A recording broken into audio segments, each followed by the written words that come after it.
नमस्कार दोस्तों, हम गुलाम वंश पूरा कर चुके थे। खिलजी वंश की स्थापना का इंट्रोडक्शन कर लिया था। आज हम खिलजी वंश के सुल्तानों पर बात करेंगे और सबसे पहले सुल्तान के रूप में जलालुद्दीन खिलजी की बात करेंगे, जो फिरोज़ खिलजी के नाम से जाना जाता था और बाद में जलालुद्दीन की उपाधि के साथ में वो शासक बना था, सुल्तान बना था। तो हेडिंग देता हूँ मैं, जलालुद्दीन खिलजी।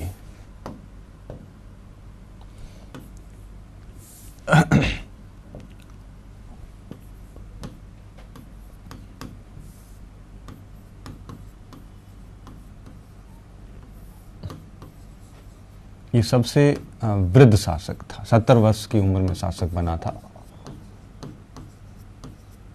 ठीक है, 6 वर्ष तक इसका शासनकाल रहेगा।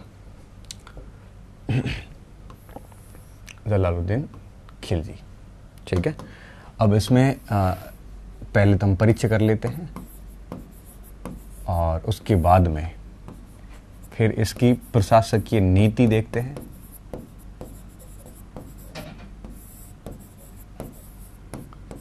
एवं प्रशासनिक पुनर्गठन।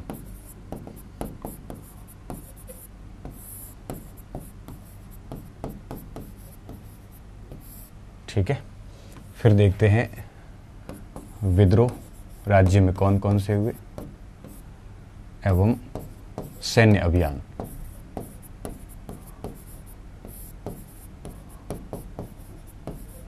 और लास्ट में देखेंगे कि मृत्यु व मूल्यांकन।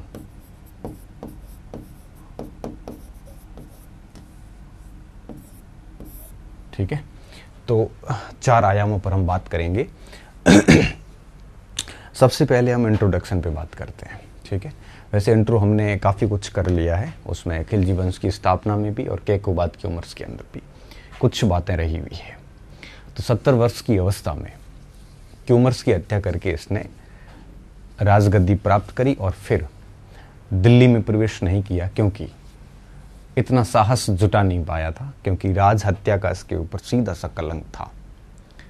और किलूगढ़ी के अंदर कुछ दिन तक रहा था। किलूगढ़ी कला में हम पढ़ेंगे आगे, दिल्ली का ये इलाका है, जिसे आजकल मंगोलपुरी इलाका जो है, किलूगढ़ी, इंद्रप्रस्थ, ग्यासपुर, ये सारे मंगोलपुरी इलाके में आए हुए, दिल्ली का ही भाग है। कुछ समय तक वहाँ रहा और उसके बाद में 1 साल बाद में दिल्ली आया। फिर अपने इस उदार व्यवहार के चलते और एक न्यायप्रियता के चलते फिर दिल्ली की जनता ने स्वीकार भी कर लिया और उसके बाद अपना शासन जो है वो शुरू करता है। तो परिचय की बातें मोस्टली हो चुकी है, लेकिन कुछ बातें अपन वापस यहाँ पे लिख लेते हैं और फिर आगे बढ़ते हैं। ठीक है, तो परिचय में सबसे पहला बिंदु हम क्या लिखेंगे कि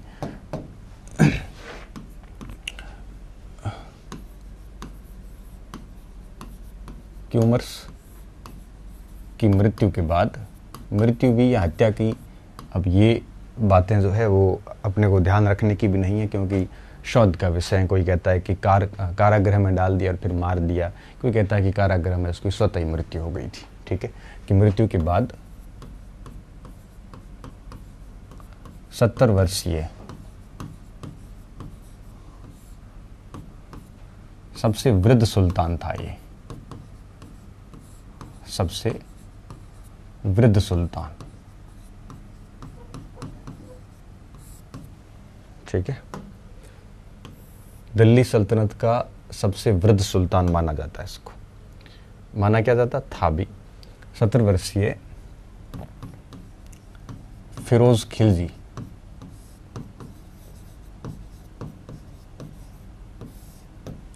जलालुद्दीन की उपाधि के साथ सुल्तान जलालुद्दीन खिलजी। ठीक है, तो जलालुद्दीन इसकी उपाधि थी, खिलजी इसकी जाति थी, नस्ल थी, और जलालुद्दीन इसने उपाधि ली थी। बेसिकली नाम इसका फिरोज था। ठीक है, खिलजी की उपाधि के साथ के साथ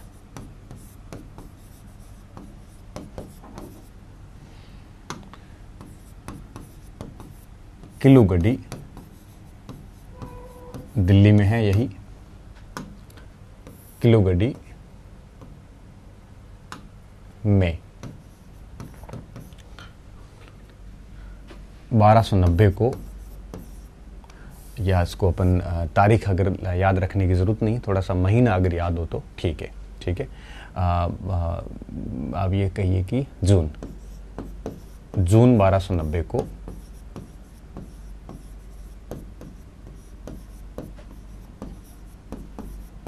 राज्यारोहण करवाता है, ठीक है। तो एक तो बात ये हो गई। अब बात यहाँ पे एक सामान्य बात और भी है जो पीछे छूट रही है, वो ये कि क्या हम ये कह सकते हैं कि जलालुद्दीन बिल्कुल नया था प्रशासन में? नहीं, जलालुद्दीन प्रशासन में नया नहीं था, पहले से ही सेवा में था। हम काफ़ी कुछ बातें कर चुके, और वापस मैं यहाँ लिखवाना चाहूँगा कि केकूबाद के काल में क्या था, क्यूमर्स के काल में क्या था, और किस तरह से इसने, देखो बलबन के काल में महज एक सेनापति था, फिर जब कैकूबाद आया तो उसने सर ए जहांदार बनाया इसको, ठीक है, निजी अंगरक्षकों का प्रधान। उसके बाद में कैकूबाद ने इसको आरिज ममालिक का पद दिया, ये बात हम ऑलरेडी कर चुके हैं। और क्यूमर्स के समय वो रिजेंट था, या यूँ कहिए प्रतिशासक, जो शासक के सारे कार्य कर रहा था, और वजीर के पद पे था, ठीक है। तो सुल्तान बनने से पूर्व जलालुद्दीन कई पदों पे रह चुका था, ये बात हम यहाँ लिख लेते हैं। सुल्तान बनने से पूर्व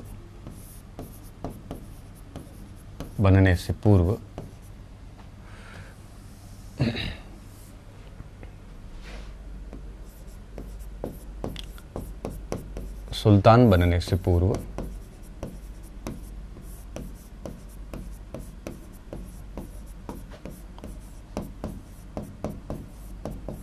जलालुद्दीन कई पदों पर रहा था, ठीक है, कई पदों पर रहा था। जैसे अगर मैं कुछ नाम लिखूं यहाँ पे, तो देखिए सबसे पहले सेनापति रहा उत्तर पश्चिम में, किसके काल में? बलबन के काल में, ठीक है। और इसके बाद में अगर अपन और देखें तो सर ए जहांदार का पद जो है वो इसको दिया था कैकूबाद ने,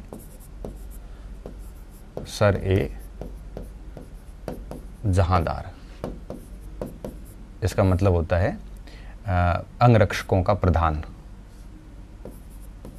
बॉडीगार्ड जो होते हैं, अंगरक्षकों का प्रधान। और एक पद रहा इसके पास में आरिज ममालिक, शाइस्ता खान की उपाधि, ये बात हम पहले कर चुके हैं, ठीक है। ये दोनों पद किसने दिए थे? बलबन ने, सॉरी कैकूबाद ने, ठीक है, ये रिपीटेड बात है। और इसके अलावा रेजेंट या प्रतिशासक कह दो आप,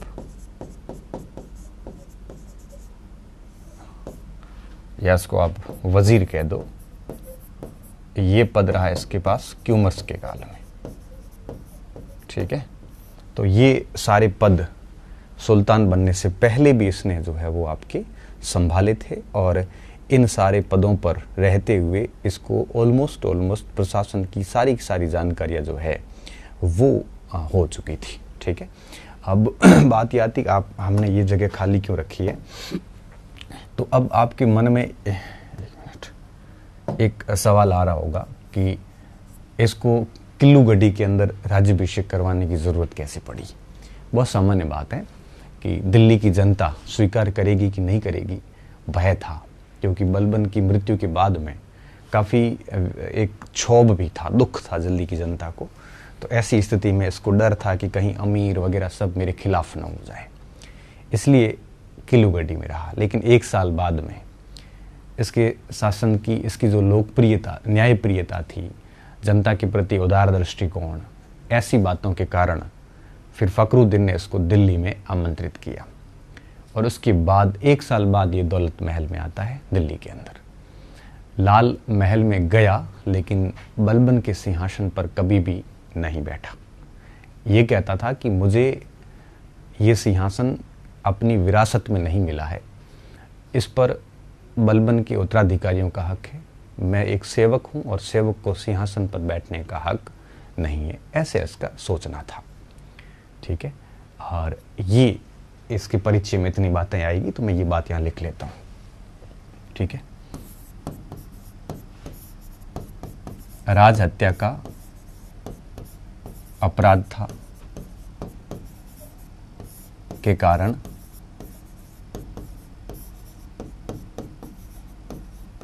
दिल्ली का संपन्न वर्ग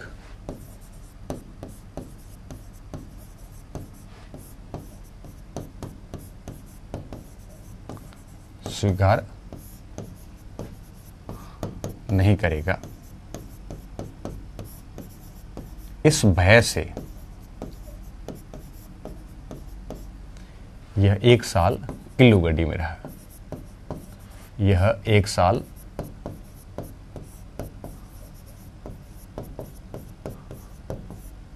किल्लूगढ़ी में रहा। तत्पश्चात फखरुद्दीन के आमंत्रण पर, फखरुद्दीन वही कोतवाल के आमंत्रण पर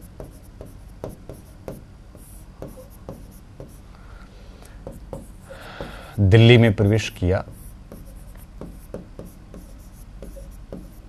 दिल्ली में प्रवेश किया तथा दौलत महल में रहा।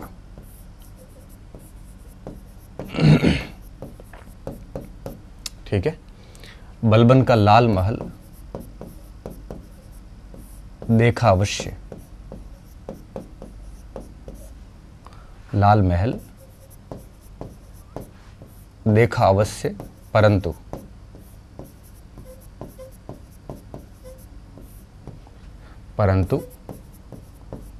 बलबन के सिंहासन पर कभी नहीं बैठा। बलबन के सिंहासन पर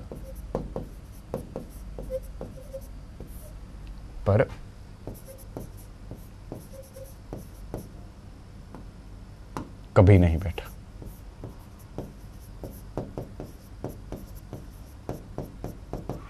ठीक है। उसका मानना था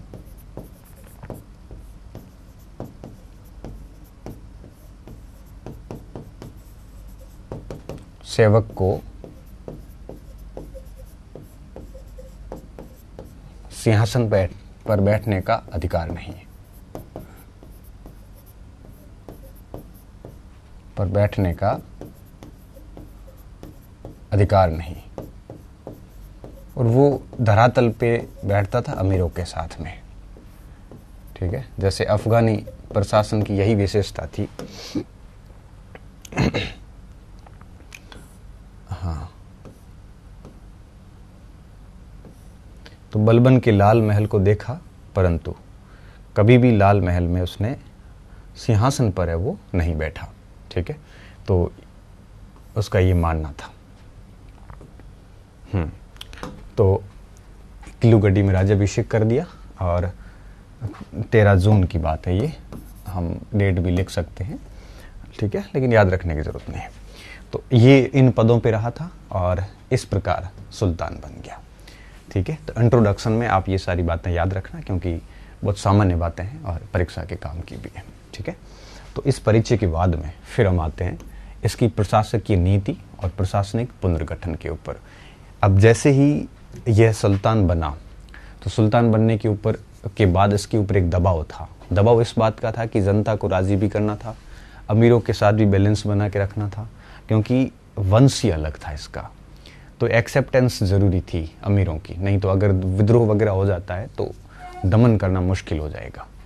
और जनता की सहानुभूति भी उनके साथ रहेगी, क्योंकि सत्ता के वास्तविक हकदार वो है। तो ऐसी स्थिति में इसका जो शासकीय नीति थी, ये प्रशासकीय नीति इसकी बड़ी उदार थी। ठीक है, विद्रोहियों को भी दंड नहीं देता था। ठीक है, ये बात हम समझेंगे। और इस प्रशासकीय नीति और प्रशासकीय पुनर्गठन में इसने तुर्की सरदारों को भी बड़े पद दिए और अपने परिवार के लोगों को भी बड़े पद दिए। तो यूं कहिए कि सभी को बड़े पद दिए थे और सभी को राजी रखने की नीति अपनाई थी, तुष्टिकरण की नीति, ताकि कोई भी विद्रोही तैयार ना हो या कोई भी उसके विरुद्ध खड़ा ना हो। ठीक है, इस बात को अभी हम लिखते हैं। ये लिख लो। हेडिंग देते हैं कि प्रशासन का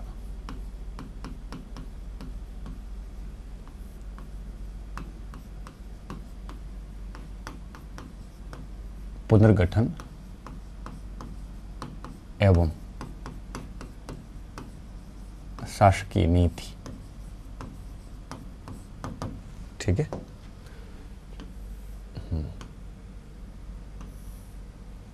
ठीक है। अब सबसे पहली लाइन आपको ये याद रखनी है कि इसने शासक बनते ही सभी तुर्क सरदारों को राजी रखने तथा परिवार के लोगों को राजी रखने हेतु बड़े पद दिए सभी को। ठीक है, और यही उसका प्रशासन का पुनर्गठन था, जिसमें चाहे आपके फखरुद्दीन हो, ख्वाजा खातिर हो, है ना, मलिक छज्जू हो, जैसे कड़ा और मनिकपुर का दिया गया।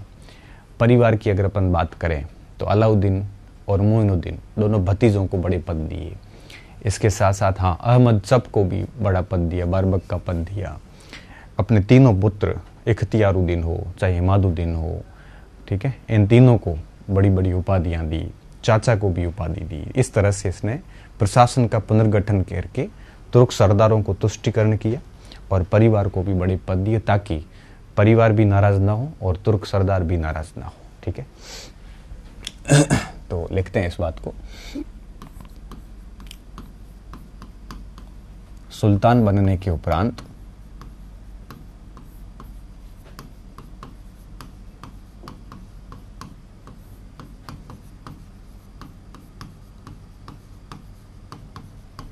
तुर्क सरदारों के प्रति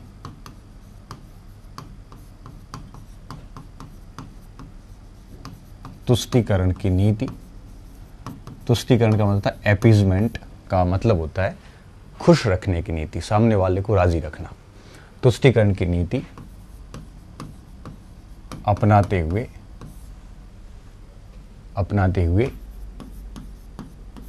इन्हें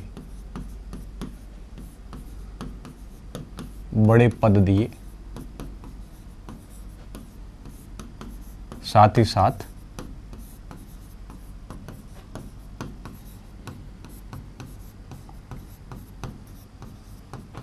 संतुलन की नीति अपनाते हुए, संतुलन का मतलब था बैलेंस करना। अब सारे तुर्कों को बड़े पद दे दिए तो कल को वही तुर्क मिलके इसको सत्ता से वंचित भी कर सकते थे, पद से हटा भी सकते थे। तो उसको बैलेंस करने के लिए अपने परिवार के सदस्यों को भी बड़े पद दिए। ठीक है, संतुलन की नीति और तुष्टिकरण की नीति अपनाते हुए अपने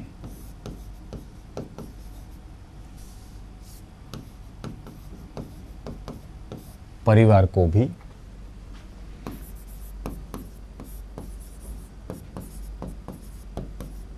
बड़े पद दिए।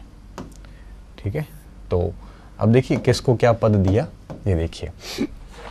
अगर अपन बात करें परिवार की तो थोड़ा परिवार का देख लेते हैं सबसे पहले। अब परिवार में देखिए आप, अलाउद्दीन ये भतीजा था, अलाउद्दीन और मुइजुद्दीन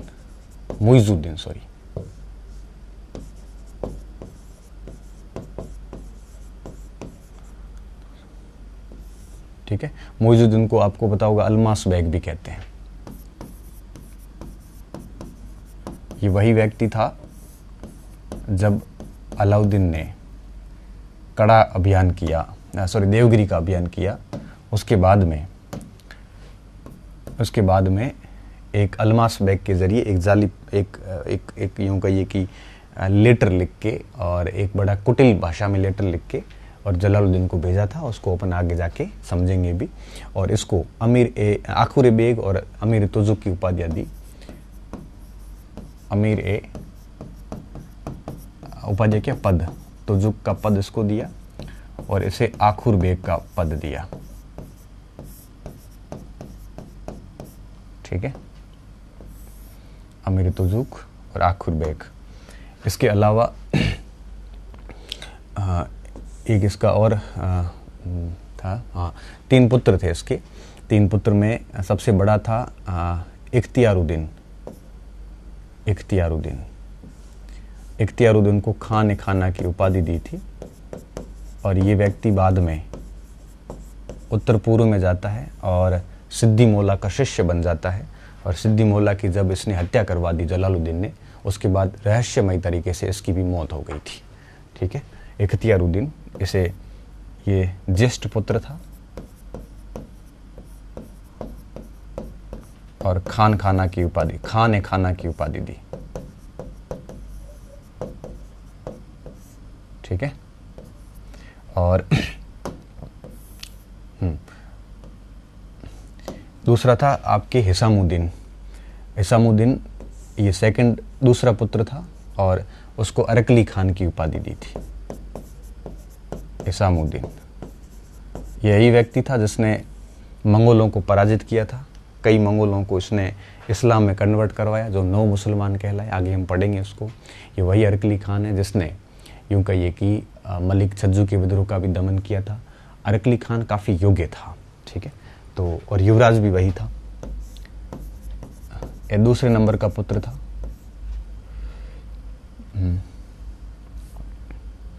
ये यूं कहिए कि ये भी पुत्र था और इसको अरकली खान की उपाधि दी थी। ठीक है, और तीसरा जो था उसे दिया था कद्र खान की उपाधि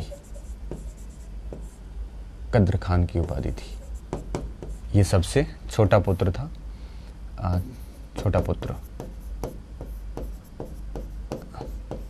ठीक है। और जो चाचा था ताजुल मुल्क की उपाधि दी मलिक हुसैन को। ताजुल मुल्क, ये चाचा मलिक हुसैन। ठीक है, तो इस तरह से ये सारे परिवार के लोग थे। ठीक है, अरकली खान, कद्र खान, ताजुल मुल्क, ये सारे इसके परिवार के लोग थे।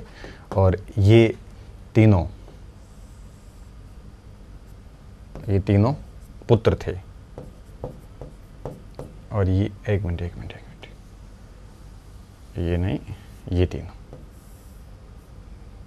पुत्र थे। ठीक है, और ये 32 थे।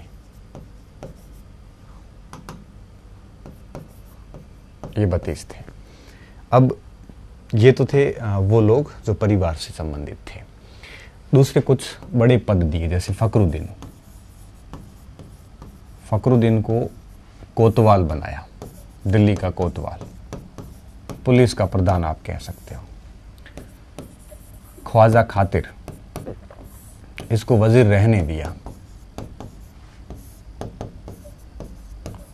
और ऐसा माना जाता है कि सर्वाधिक कार्यकाल वाला वजीर, सर्वाधिक समय तक रहने वाला।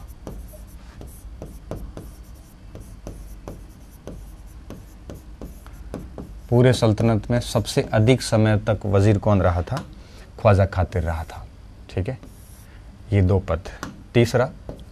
तीसरा था आपके मलिक छज्जू। इसका विद्रोह हम पढ़ेंगे आगे। मलिक छज्जू को कड़ा व मणिकपुर का एकता दी थी। कड़ा मणिकपुर की एकता। और इसी व्यक्ति ने विद्रोह किया था शासन की 3 महीने के अंदर अंदर। ठीक है, मलिक छज्जू का विद्रोह बड़ा चर्चित विद्रोह माना जाता है। और इस विद्रोह का दमन अरकली खान ने किया था और फिर अरकली खान के नियंत्रण में इसको मुल्तान भेज दिया गया और कड़ा और मनिकपुर की एकता है अलाउद्दीन खिलजी को दे दी गई थी। फिर अलाउद्दीन खिलजी ने कड़ा और मनिकपुर में रहते हुए ही भिलसा और देवगिरी के अभियान किए थे। ठीक है, और अहमद चप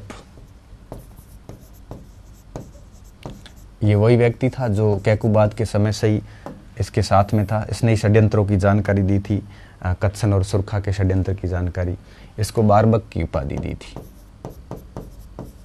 ठीक है, बारबक, नायब बारबक था। तो इस तरह से ये सारे पद तुर्की अमीरों को भी दिए थे और साथ साथ में परिवार के लोगों को भी इसने है वो कई बड़े पद दिए। तो प्रशासन का इस तरह से इसने क्या किया था, काफ़ी कुछ परिवर्तन किया था। ठीक है, एक आरिज़ मलिक था, मलिक खामोश करके, मलिक खामोश, ये आरिज़ ममालिक का पद दिया था इसको। ठीक है, आरिज़ ममालिक सैन्य विभाग का प्रधान। और बाद में जब अलाउद्दीन खिलजी ने, अलाउद्दीन अमीर तुजुक ने कड़ा मनिकपुर का इक्तादार रहते हुए जब भिलसा के अंदर बहुत बड़ा माल लूटा और ये सुल्तान को जब समर्पित किया तो सुल्तान ने प्रसन्न होकर, राजी होकर आरिज़ ममालिक का पद इसको अलाउद्दीन खिलजी को दे दिया था, इससे छीन के, और इसको योगरेश खान की उपाधि दी थी। योगरेश खान। ठीक है, तो ये सारे के सारे पद है, थोड़ा देख लेना इसको आप। तो इस तरह से इसने प्रशासन के अंदर ये तुष्टीकरण की नीति अपना दी थी और ये परिवार के सदस्यों के प्रति संतुलन की नीति अपना के और सभी को सेट कर दिया था ताकि किसी भी प्रकार का विद्रोह ना हो। तो ये प्रशासकीय पुनर्गठन था। अब बात आती है शासकीय नीति कैसी थी। शासन की एक पॉलिसी होती है, ठीक है, एडमिनिस्ट्रेशन पॉलिसी। इसकी पॉलिसी ये थी कि अगर कोई बड़ा से बड़ा भी अपराध करता है तो उसको माफ़ करो, किसी को दंड मत दो, बहुत उदार, सामाजिक सद्भावना, भेदभाव नहीं, सभी को सम्मान दो, चोरी डकैत आता है तो भी दो। अहमद चप ने एक बार जब मलिक छज्जू को माफ़ कर दिया, मलिक छज्जू ने बड़ा विद्रोह किया था और ये बड़ी सेना लेके दिल्ली की तरफ कूच किया था, तो अरकली खान ने इसको पराजित कर लिया। बाकी ये आया किस लिए था दिल्ली, जलालुद्दीन को हटा के और खुद सुल्तान बनने आया था। ऐसे आदमी को जब अरकली खान ने पराजित किया, पराजित करके इसके गले में बेड़ी डाली, बेड़ी डाल के और इसको उस प्रकार के वस्त्र पहनाए और वो फिर उसी गले के अंदर बेड़ी जो थी उसमें आपकी चैन डाली, ठीक है, जंजीर डाली। जंजीर से घसीटता हुआ जब उसको जलालुद्दीन खिलजी के दरबार में ले गया तो जलालुद्दीन ने इसको माफ़ कर दिया। इसको जब माफ़ कर दिया तो फिर अन्य सारे जो विद्रोही थे उनके हौसले बढ़े कि सजा ही नहीं दे रहा है। ये बलबन की नीति के ठीक विपरीत था। तो अहमद चप ने कहा कि इस तरह से ये गलत है। तो अहमद चप को कहा कि मैं वृद्ध हो चुका हूँ और मुसलमानों का खून बहाने की मेरी आदत नहीं है। तब वापस अहमद चप ने कहा था कि शासक को शासन है वो नियमों के अनुसार करना चाहिए, नहीं तो फिर राज सिंहासन त्याग करके तपस्या करनी चाहिए थी। लेकिन बूढ़ा आदमी हो चुका था तो शासकीय नीति बड़ी उदार थी और इसकी उदारता ही इसके पतन का कारण बनी।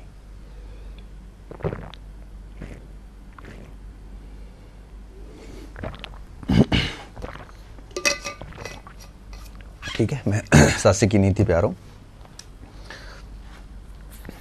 इस प्रकार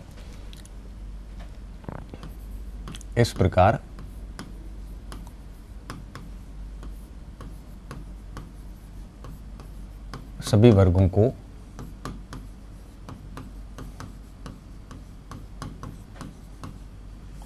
संतुष्ट किया।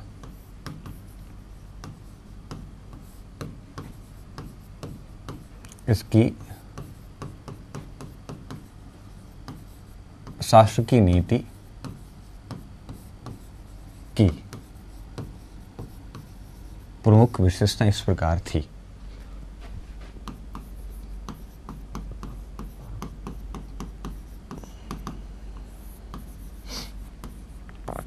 इस प्रकार थी ठीक है, अब हम उन विशेषताओं को देख रहे हैं जो इसके शासन की रही। ठीक है, अब मैंने ऑलमोस्ट सारी बातें बता दी, फिर इन्हीं बातों को हम वापस लिखते हैं अभी थोड़ा। देखिए, अगर अपन शासकीय नीति की बात करें तो सबसे पहली बात तो वही थी कि तुष्टीकरण की नीति थी। ठीक है, और बड़े पद दिए वगैरह वगैरह, ये बातें तो आएगी, अब इसको वापस नहीं लिखेंगे। अब कुछ और नए बिंदु लिखते, जैसे विभिन्न समुदायों के प्रति सद्भावनापूर्ण व्यवहार। ठीक है, ताकि कोई भी समुदाय ऐसे नाराज ना हो, के प्रति सद्भावपूर्ण व्यवहार, भेदभाव नहीं, सद्भावपूर्ण व्यवहार। ठीक है, उसके बाद में शासन में आवश्यक हस्तक्षेप व क्रूर नीति का त्याग किया, कि उसने शासन में हस्तक्षेप करना छोड़ दिया था। ठीक है, शासन में हस्तक्षेप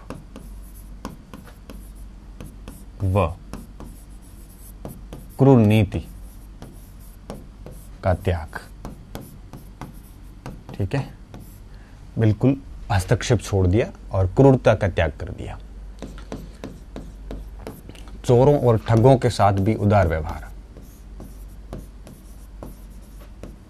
ठगों के साथ भी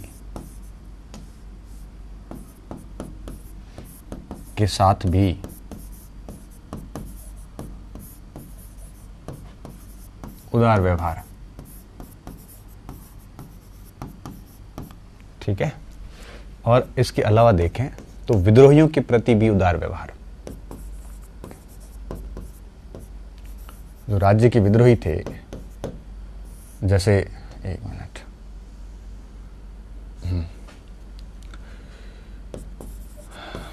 विद्रोहियों के प्रति भी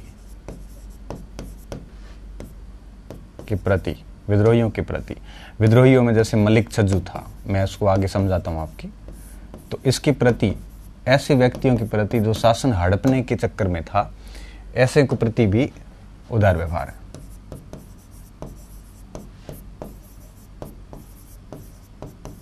उदार व्यवहार।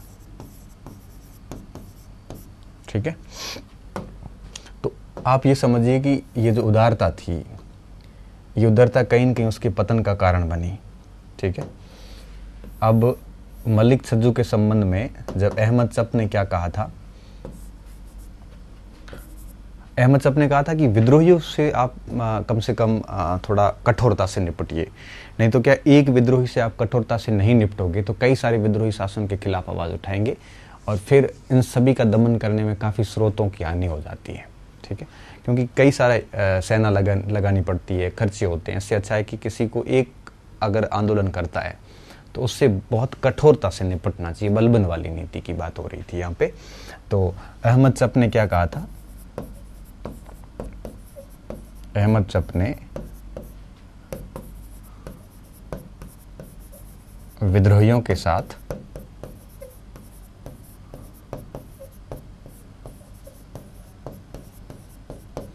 कठोरता बरतने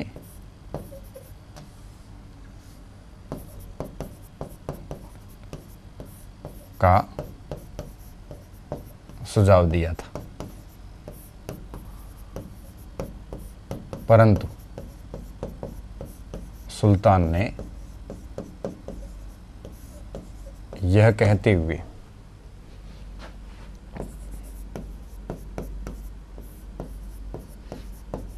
खारिज कर दिया कि मैं वृद्ध सुल्तान हूं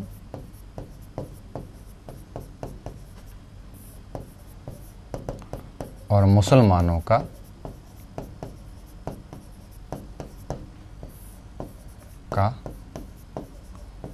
रक्त बहा नहीं सकता।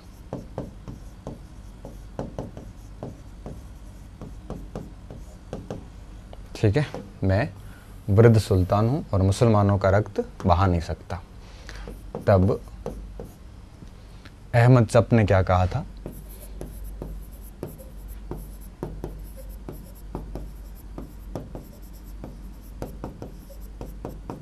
कि राजा को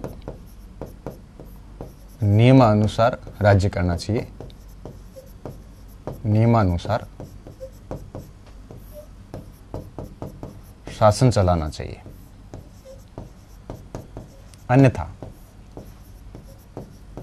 अन्यथा सिंहासन, राज सिंहासन त्याग देना चाहिए,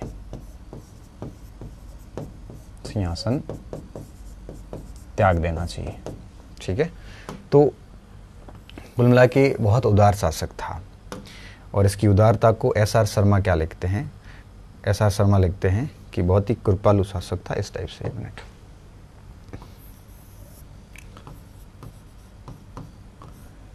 इतनी जो उदारता होती है ना, ये कभी भी यूं कहिए कि एक शासक के लिए ठीक नहीं होती।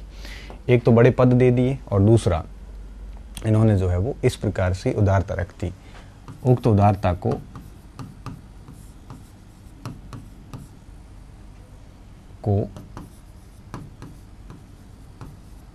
कोमल हृदय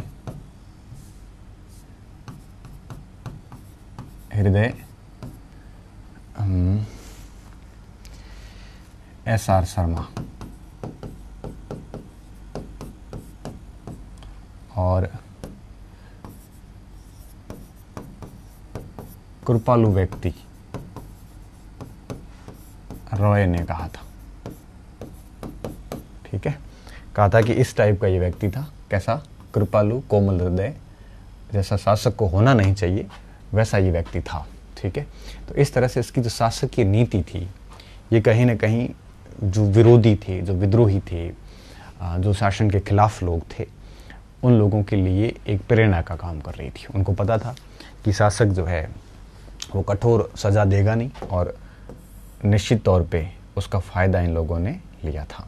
ठीक है, तो ये आप एक मिनट लिख लीजिए, फिर हम आगे आते हैं। तो इस तरह से प्रशासकीय नीति और प्रशासन का पुनर्गठन। अब हम लिखते हैं प्रशासन में इसके विरुद्ध कितने विद्रोह हुए। विद्रोह होने ही थे। जब आपकी इतनी उदार नीति होगी तो हर कोई आपके राज्य के विरुद्ध उठ खड़ा होगा, और यही इसके साथ में हुआ था। ठीक है, तो अब हम लिखते हैं विद्रोह कौन कौन से हुए।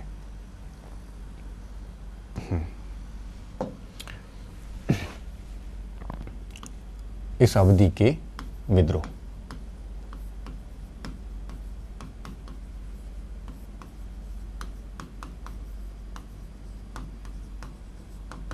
ठीक है।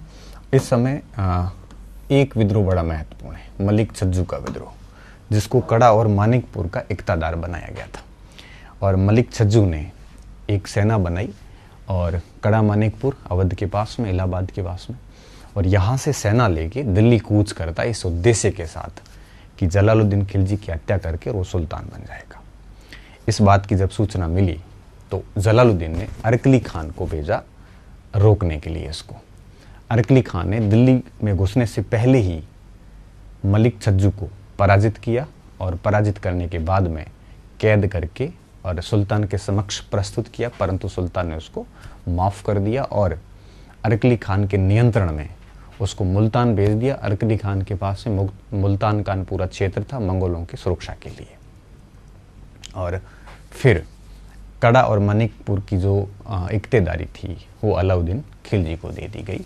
इस तरह से इसके शासनकाल का पहला, आप एकमात्र कह सकते हो, विद्रोह जो है वो इस तरह से उसका दमन कर दिया गया। ठीक है, तो ये लिख लेते हैं मलिक छज्जू का विद्रोह।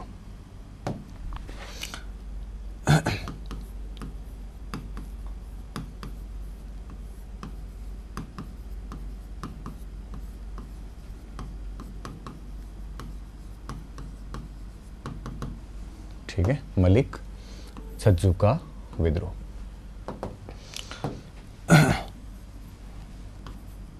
यह इस काल का पहला व एकमात्र विद्रोह था।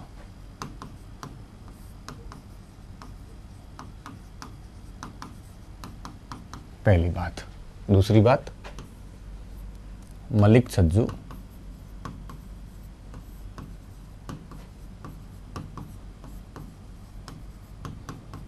कड़ा का इक़्तिदार ये हुआ था 1290 में, शासन के 3 महीने बाद ही हुआ था। कड़ा का इक़्तिदार था, विशाल सेना के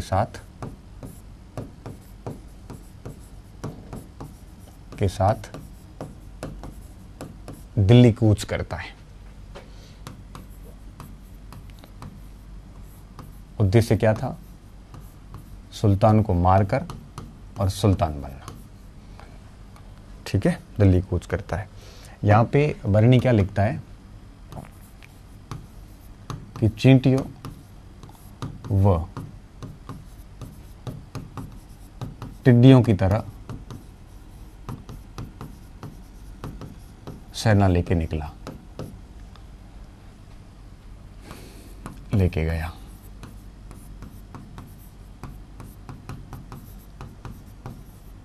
ठीक है, अब देखिए तीसरा पॉइंट क्या है इसमें, याद रखना है आपको।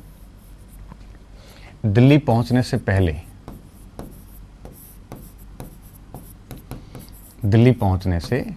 पहले ही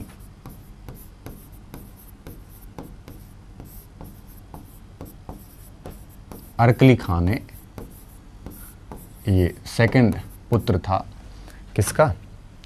जलालुद्दीन खिलजी का। इसकी उपाधि थी, नाम तो इसामुद्दीन था। अरकली खान ने इसको पराजित किया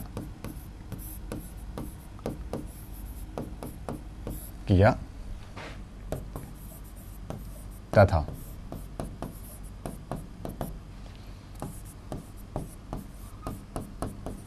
सुल्तान के समक्ष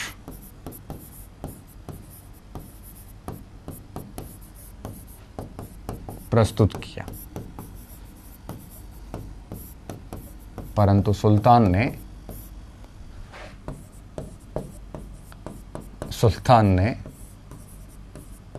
इसको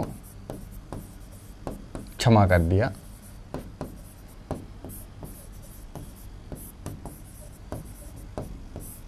ठीक है, क्षमा कर दिया।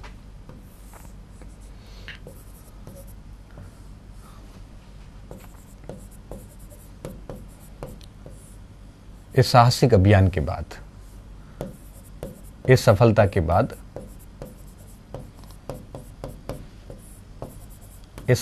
बाद अरकली खान को मुल्तान का इक़्तिदार बनाया।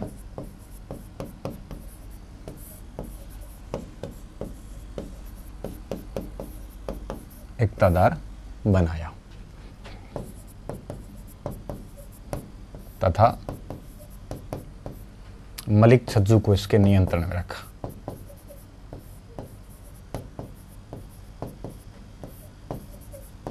छज्जू को इसके नियंत्रण में रखा। ठीक है, और आखिरी बात,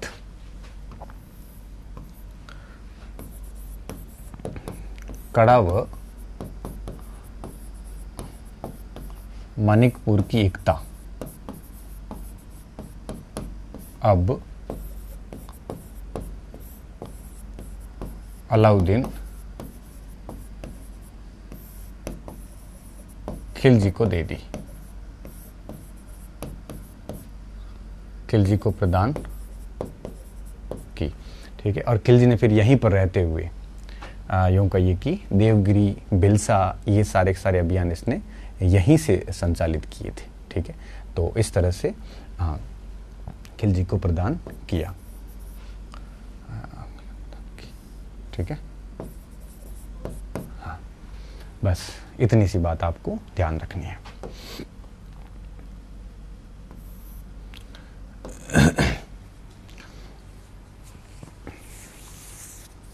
बाकी मलिक छज्जू ने अपने आप को स्वतंत्र शासक घोषित कर दिया था कड़ा मणिकपुर का, और वहाँ पर इसने खुतबा भी पढ़ा दिया था अपने नाम का, और मुक्सुद्दीन की उपाधि ले ली थी। तो ये बातें आप लिखना चाहो तो लिख सकते हो, वैसे उतनी ज़रूरत नहीं है। ठीक है, तो ये मलिक छज्जू का विद्रोह था, इस शासनकाल का एकमात्र विद्रोह था। अब हम पढ़ते हैं सिद्दी मोला की हत्या। एक एकमात्र उदाहरण मिलता है इस उदारता का अपवाद सिद्धि मौला था। ठीक है, उदारता का अपवाद सिद्धि मौला।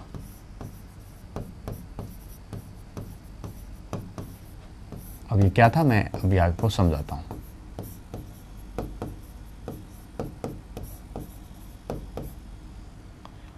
की हत्या,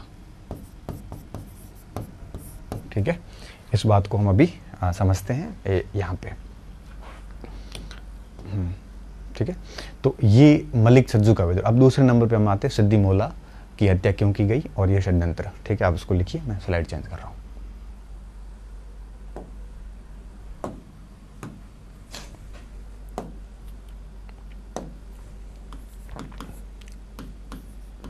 सिद्धि मौला की हत्या।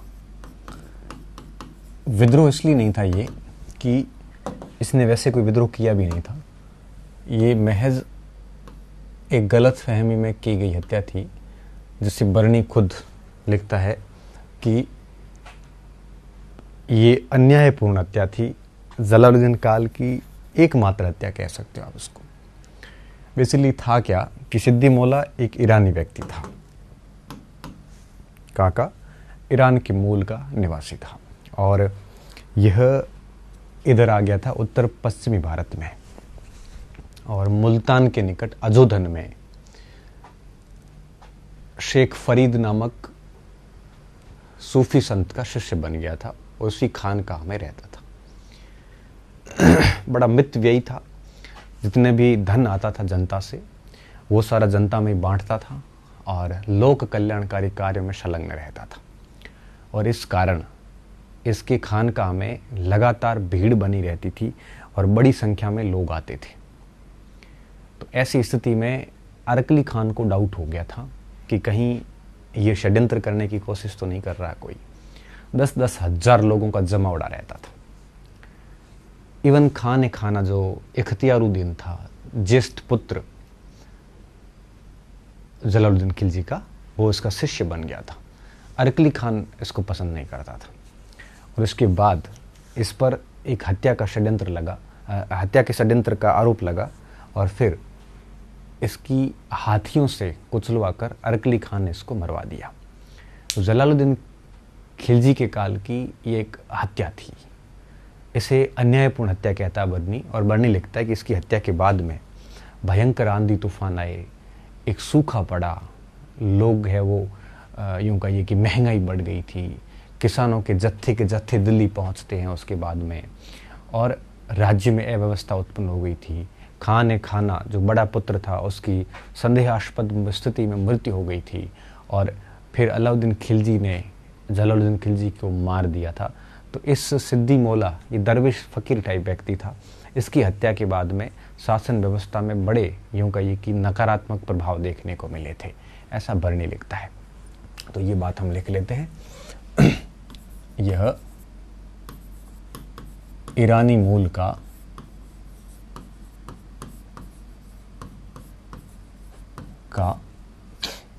व्यक्ति था,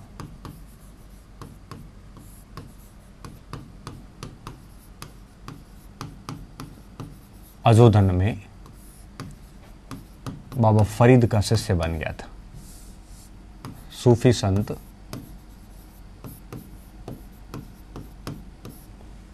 बाबा फरीद का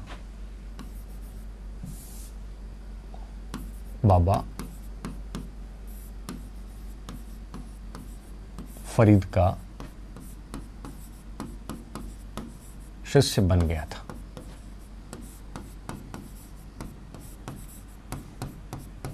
ठीक है, दरवेश प्रवृत्ति का था, फकीरी टाइप था, जन कल्याणकारी कार्यों में संलग्न रहता था।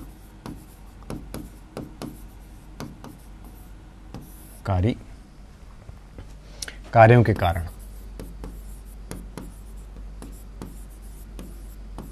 कारण अत्यंत लोकप्रिय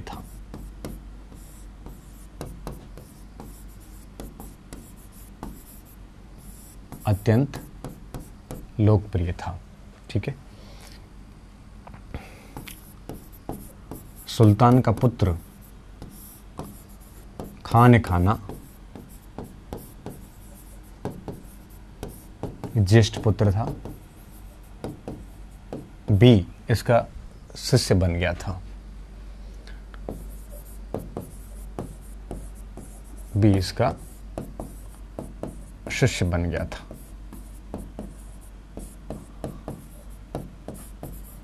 ठीक है। अरकली खान को इसकी लोकप्रियता पसंद नहीं थी, को इसकी लोकप्रियता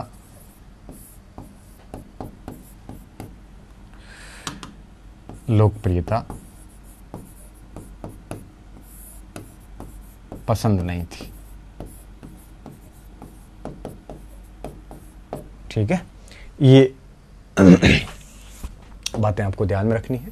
फरीद का शिष्य बन गया था, ईरानी मूल का था और दरवेश प्रकृति का था। खान ए खाना इसका शिष्य था और अरकली खान को ये इसकी लोकप्रियता बिल्कुल ठीक नहीं लग रही थी और वो किसी प्रयास में था कि कोई ऐसा अवसर आए और सिद्दी मौला को मारने के लिए कोई न कोई ऐसा अवसर तलाशना जरूरी था, किसी भी प्रकार से इसको दंड दिया जाए।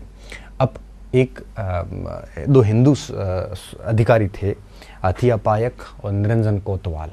इन दोनों ने जलालुद्दीन खिलजी की हत्या का षड्यंत्र किया था, तो सिद्दी मौला की संलिप्तता का आरोप लगाकर और उसको मरवा दिया गया था। ठीक है, तो हिंदू अधिकारी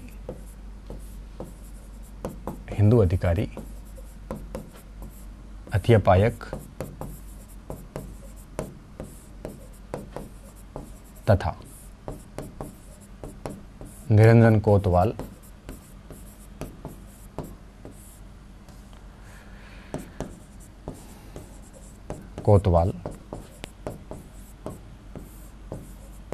द्वारा जब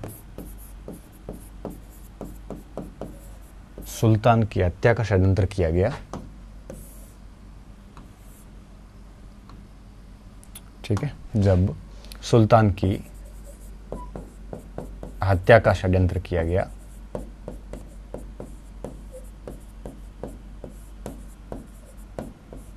रचा गया, तब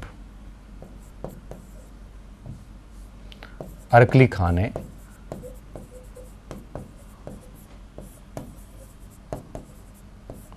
ने सिद्दी मौला पर भी इस षड्यंत्र में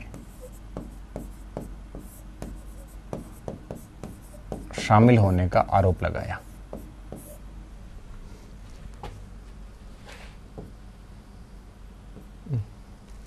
शामिल होने का आरोप लगाया तथा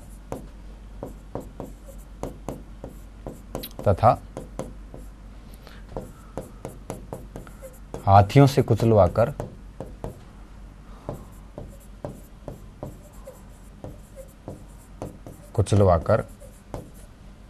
सिद्दी मौला की हत्या कर दी।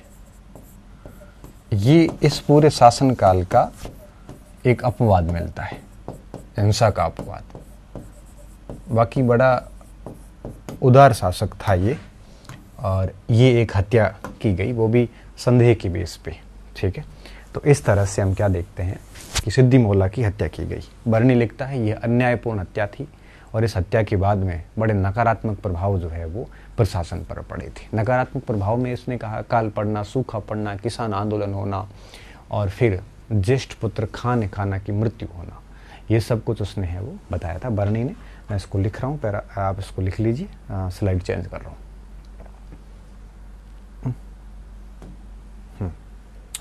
ठीक है, बर्नी क्या करता है,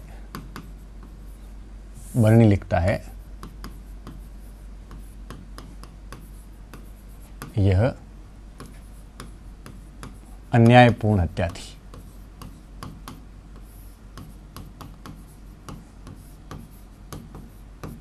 यह अन्यायपूर्ण हत्या थी। इस हत्या के उपरांत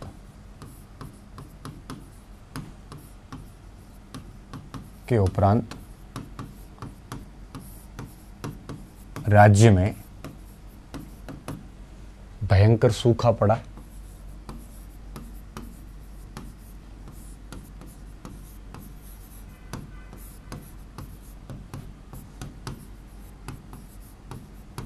किसान आंदोलन हुए।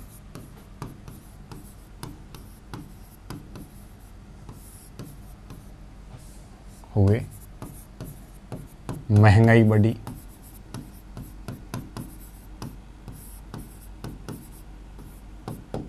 और सुल्तान के ज्येष्ठ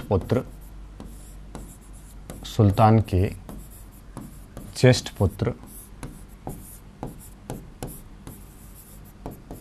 खान खाना की मृत्यु हुई। ये सारे प्रभाव है वो हुए थे। ऐसा वर्णि कहता है कि इसकी हत्या जो है किसी भी सूरत में यूं कहिए कि फायदेमंद नहीं हुई। हत्या वैसे किसी की फायदेमंद होती भी नहीं है, लेकिन इस दरवेश की हत्या के बाद में अपशकुन बताया है वर्णि ने इसको, तो ये अपशकुन की बात थी। तो पूरे यूं कहिए कि शासनकाल में दो, और एक आपके कूची ने षड्यंत्र रचा था, हालांकि हुआ कुछ भी नहीं था, तो उसको भी लिख लेते हैं। ताजुद्दीन कूची का षड्यंत्र। ताजुद्दीन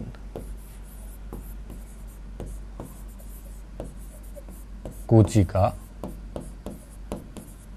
षड्यंत्र, ठीक है। ये थोड़ा सा देख लेते हैं, ताजुद्दीन कूची का षड्यंत्र। देखिए, ये कभी चालीसा का सदस्य रहा हुआ था और इसने जलालुद्दीन की हत्या का प्रयास किया था, षड्यंत्र किया था, सॉरी, और षड्यंत्र का भंडाफोड़ भी हो गया, परंतु उसके बावजूद भी जलालुद्दीन ने इसको माफ कर दिया था, ठीक है। तो ये सामान्य सी बात है, लिख लेते हैं। यह पूर्व में चालीसा का सदस्य रहा हुआ था, का सदस्य रहा हुआ था। इसने जलालुद्दीन की हत्या का षड्यंत्र रचा था।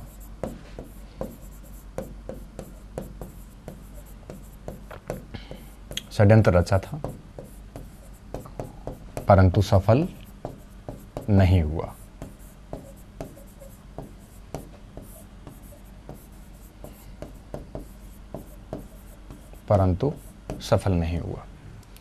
और सुल्तान ने इसे माफ कर दिया।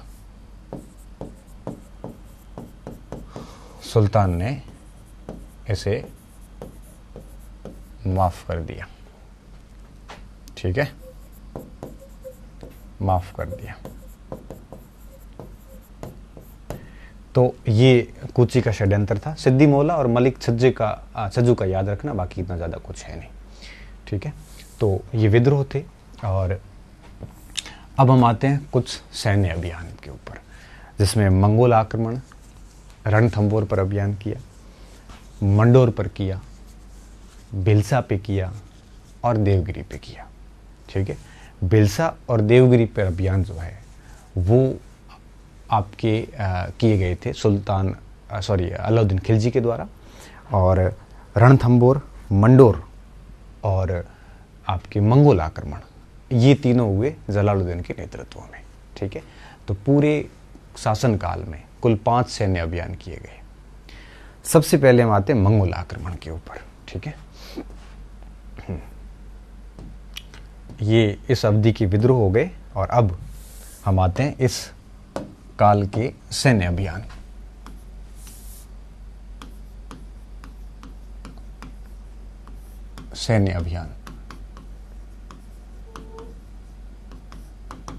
ठीक है। सैन्य अभियान में हम सबसे पहले लिख लेते हैं आपके कौन सा, मंगोल आक्रमण के विरुद्ध अभियान या मंगोलों के विरुद्ध अभियान लिख लेते हैं।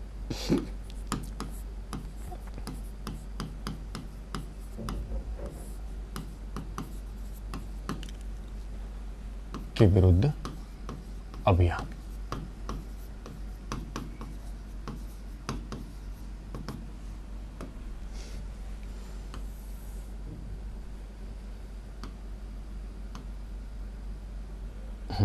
ठीक है।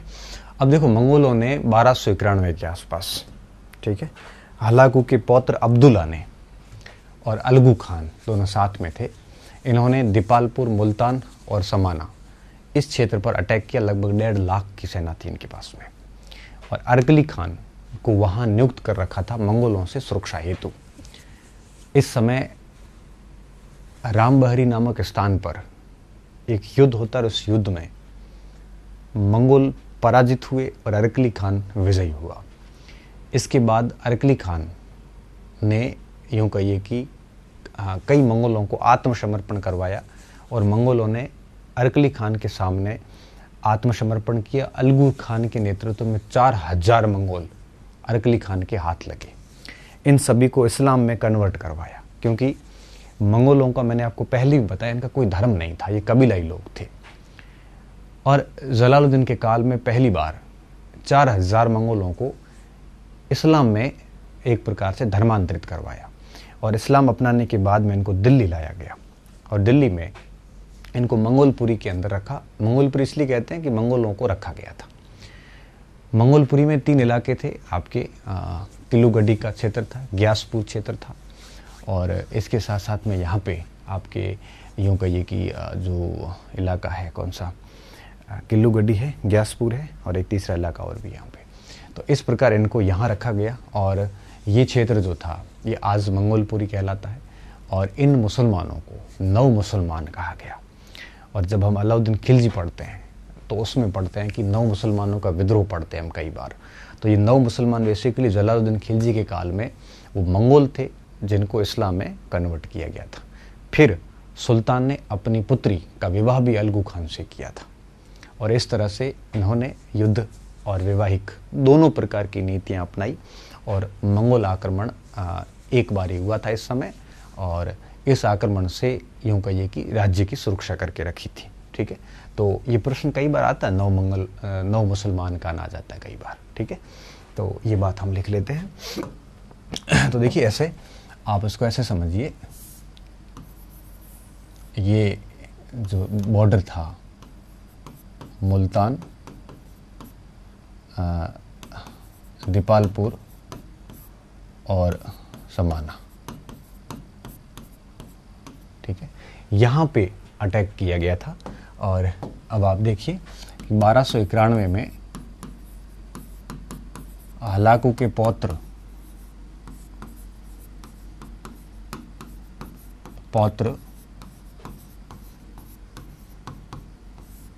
अब्दुल्ला के नेतृत्व में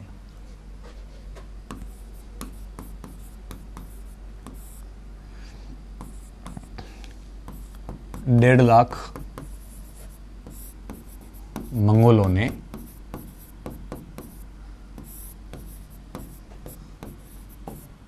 मुल्तान, दीपालपुर, समाना सीमा पर अब इस स्थान पे इन्होंने क्या किया, एकदम से अटैक किया और सीमा पर आक्रमण किया। सीमा पर आक्रमण किया।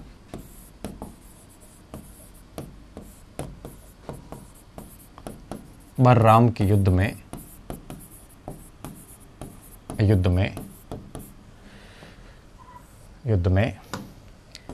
अरकली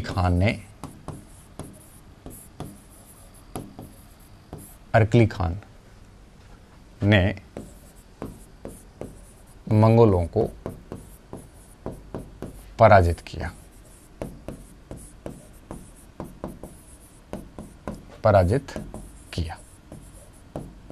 ठीक है, मंगोल नेता अलगू खान,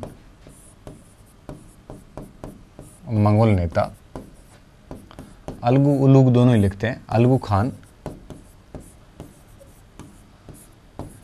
के साथ 4000 मंगोलों ने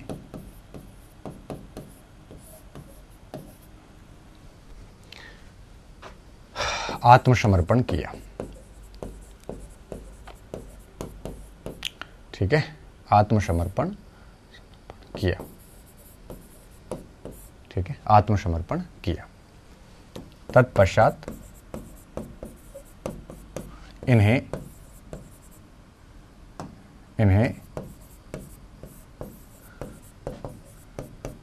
इस्लाम धर्म में लिया या धर्मांतरित किया,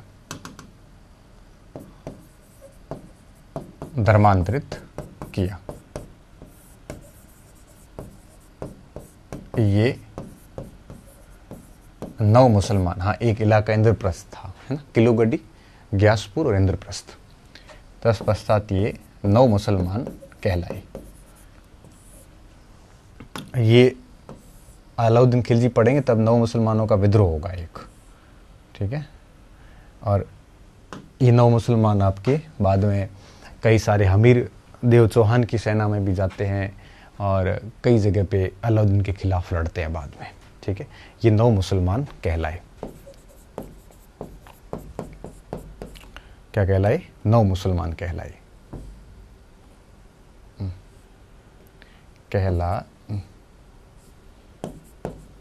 ठीक है, और ये जो 9 मुसलमान कहलाए, इनको फिर क्या किया? कहलाए तथा इनको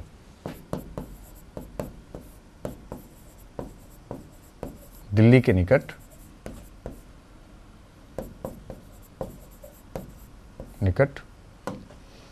अब ये पूरा स्थान है, मैं इसको ऐसे कर रहा हूं,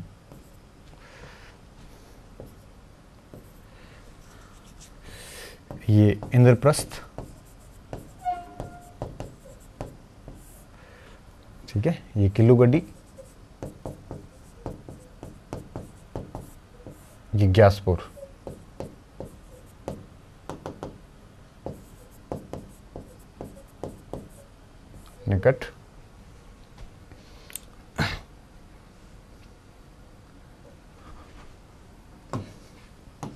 निकट रखा, आवासित किया,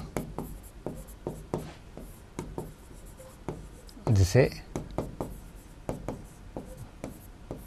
वर्तमान में मंगोलपुरी कहते हैं।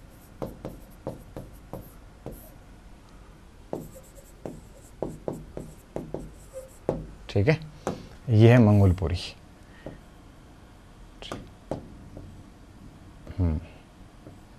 ये इलाका कौन सा है? मंगोलपुरी का इलाका है। और ये तीनों क्षेत्र मिलकर क्या कहलाते हैं? मंगोलपुरी कहलाते हैं, कहते हैं। और सुल्तान ने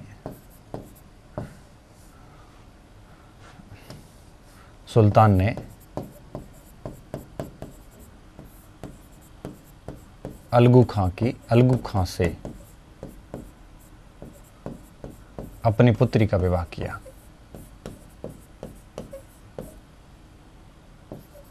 ये मंगोलों के साथ पहला वैवाहिक संबंध था। क्लियर? तो इस तरह से हम क्या देखते हैं कि मंगोलों के विरुद्ध इन्होंने ये कार्य किया था। ठीक है, तो सैन्य अभियानों में मंगोलों के विरुद्ध इस कार्य को आप ठीक से याद रखना। और कई बार परीक्षा में आता भी है कि किसने अटैक किया था, और अब्दुल्ला के नेतृत्व में हुआ था अटैक, और इस समय मंगोल पराजित हुए थे, मंगोलपुरी, 9 मुसलमान, है ना। ये सारी बातें आपको ठीक तरीके से याद करनी है। ठीक है, तो ये तो था मंगोलों के विरुद्ध अभियान। अब देखते हैं रणथंभौर के विरुद्ध अभियान। ठीक है,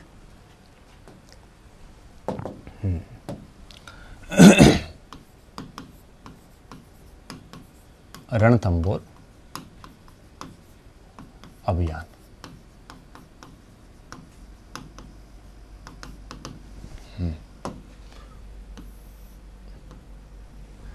देखिए, रणथंभौर अभियान 1291 के अंदर किया गया था। ठीक है, यहाँ पे बेसिकली 2 अभियान किए।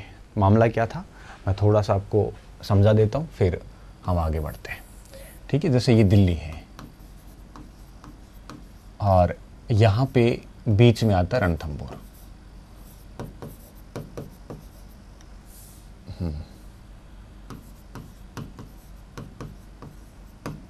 रणथंभौर यहाँ पे आ जाता है। ठीक है, तो दिल्ली से नीचे आते हैं, रणथंभौर आ जाता है और यहाँ पर हमीरदेव चौहान का शासन था। ठीक है, हमीरदेव का शासन था और हमीरदेव चौहान स्वाभिमानी शासक थे, कोई टैक्स वगैरह नहीं देते थे इनको। और दूसरी बात, हमीरदेव चौहान ने कई यूँ कहिए कि दिल्ली से जब भी कोई नीचे अभियान जाता था तो वो लूट भी लेते थे। स्ट्रेटेजिकली बहुत महत्वपूर्ण लोकेशन थी रणथंभौर, काफ़ी मजबूत किला भी था। तो ऐसी स्थिति में जलालुद्दीन की खिलजी की नज़र जो है वो रणथंभौर पर थी। अब जलालुद्दीन ने क्या किया, रणथंभौर का अभियान किया। 2 अभियान किए। रणथंभौर किले की अगर अपन बात करें तो जैसे मान लो कि ये रणथंभौर का किला है। हालांकि अपन राजस्थान का इतिहास जब पढ़ते हैं तो मैंने आपको डिटेल से पढ़ाया है वहाँ पे अलाउद्दीन खिलजी और अमीरदेव चौहान के संबंधों के बारे में, तो आप वहाँ और बढ़िया पढ़ना। लेकिन यहाँ पे भी मैं जानकारी दे देता हूँ ताकि अगर किसी ने राजस्थान हिस्ट्री नहीं पढ़ी है तो भी क्लियर हो जाएगा। ठीक है, जैसे मान लो ये रणथंभौर का किला है, तो इस किले के प्रवेश द्वार के रूप में एक छोटा किला यहाँ पे और है जिसका नाम है झाइन का दुर्ग। क्या नाम है? झाइन दुर्ग। इसको रणथंभौर की कुंजी माना जाता है। झाइन दुर्ग में प्रवेश किए बिना रणथंभौर नहीं पहुंचा जा सकता। ठीक है, तो रणथंभौर का प्रवेश द्वार किसे कहते हैं? झाइन को कहते हैं। ठीक है, और झाइन दुर्ग पर यहाँ पर एक महल बना हुआ था, यहाँ पे भी एक किला बना हुआ है छोटा सा, उसके बाद में रणथंभौर आता है। तो रणथंभौर की सुरक्षा के लिए एक झाइन में सेना थी, एक रणथंभौर के आसपास होती थी।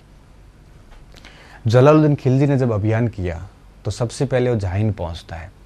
यहाँ पे हमीरदेव चौहान का सेनापति गुरदास सैनी बाकायदा संघर्ष करता है और अंत में गुरदास सैनी वीर गति को प्राप्त होता है और इन्होंने पूरे इस क्षेत्र को नष्ट कर दिया।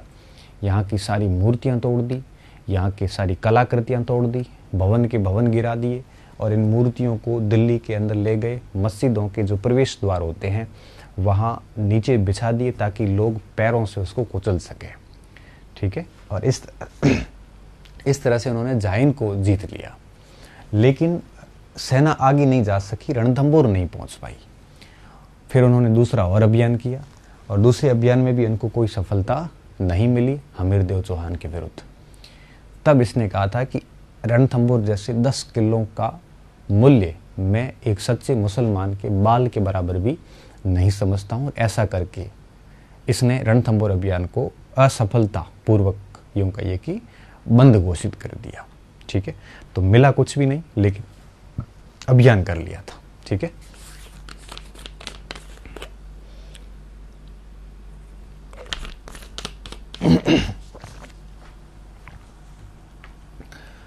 तो इस बात को मैं भी लिख रहा हूं।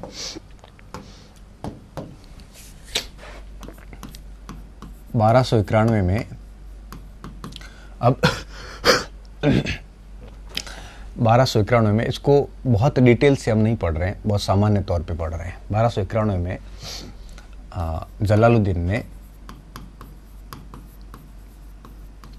जलालुद्दीन ने रणथंभौर अभियान किया।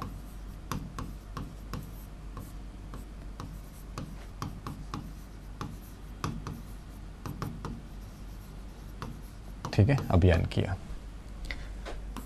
यह अभियान स्वयं के नेतृत्व में हुआ था, या इस अभियान का नेतृत्व स्वयं ने किया। इस अभियान का नेतृत्व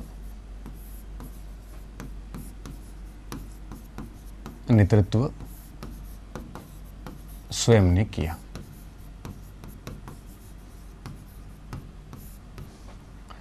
इस समय दिल्ली का प्रशासन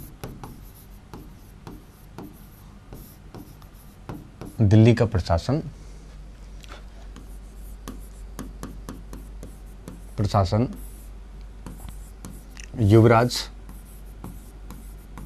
अरकली खान को सुपुर्द किया हुआ था।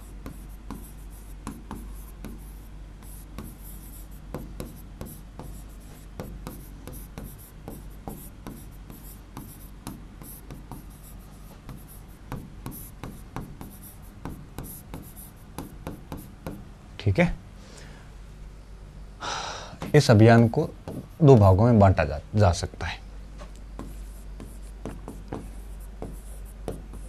इस अभियान को दो भागों में बांटा जा सकता है।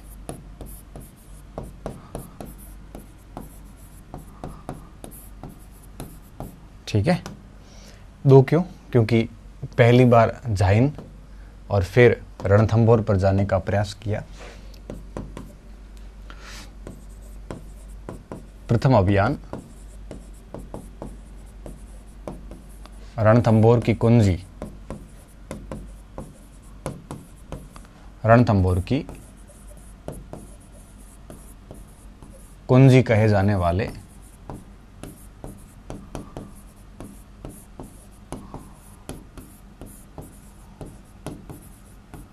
झाइन दुर्ग पर किया। हमीर चौहान के सेनापति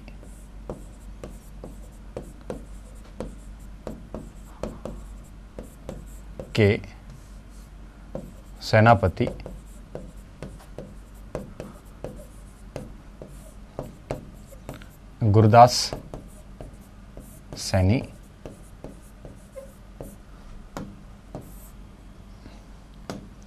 लड़ते हुए वीरगति को प्राप्त हुए।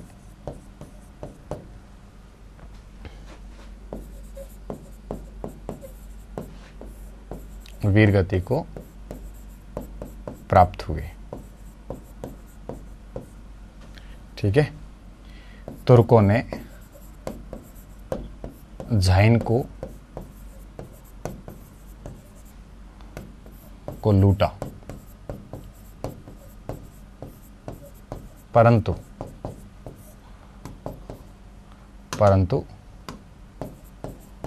रणथंभौर में असफलता मिली।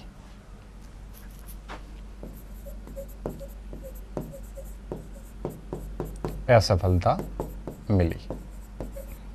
ठीक है, तो पहली बार इनको असफलता मिली और फिर फखरुद्दीन के कहने पर दूसरा फिर अटैक किया, बट रणथंभौर में दूसरी बार भी इनको सफलता नहीं मिली।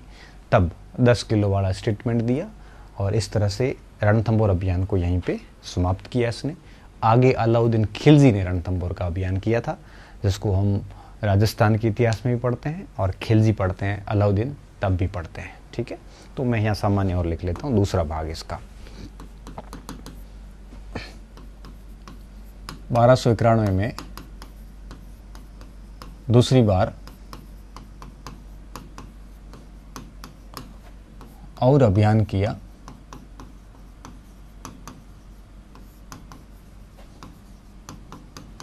परंतु सफलता नहीं मिली। तब जलालुद्दीन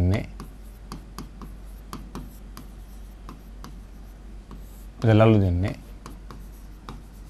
यह कहते हुए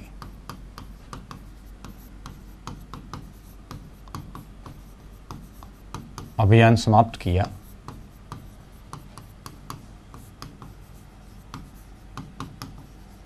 कि मैं ऐसे 10 किलो का मूल्य एक सच्चे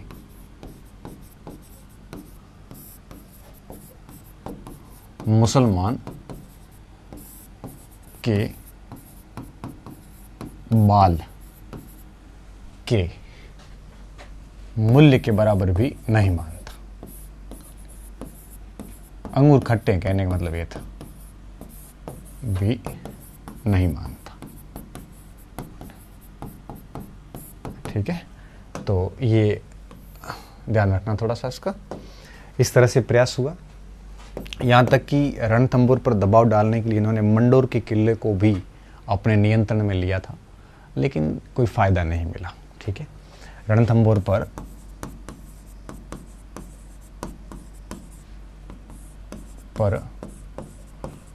दबाव डालने के लिए मंडोर अभियान कर संग्राम सिंह से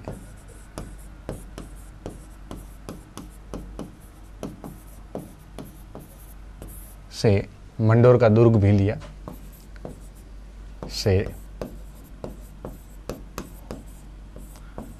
मंडोर का दुर्ग भी छीना, परंतु सफलता नहीं मिली।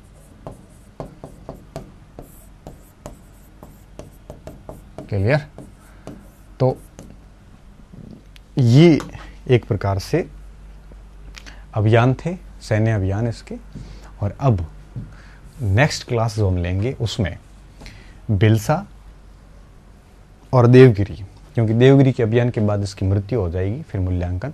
तो एक छोटी सी क्लास 1 घंटे की और बची है, फिर जलालुद्दीन पूरा हो जाएगा और फिर अलाउद्दीन पे आएंगी। ठीक है, तो आज की क्लास यहीं ख़त्म करते हैं। बहुत बहुत धन्यवाद विद्यार्थियों, अच्छे रहिए, मस्त रहिए और पढ़ते रहिए।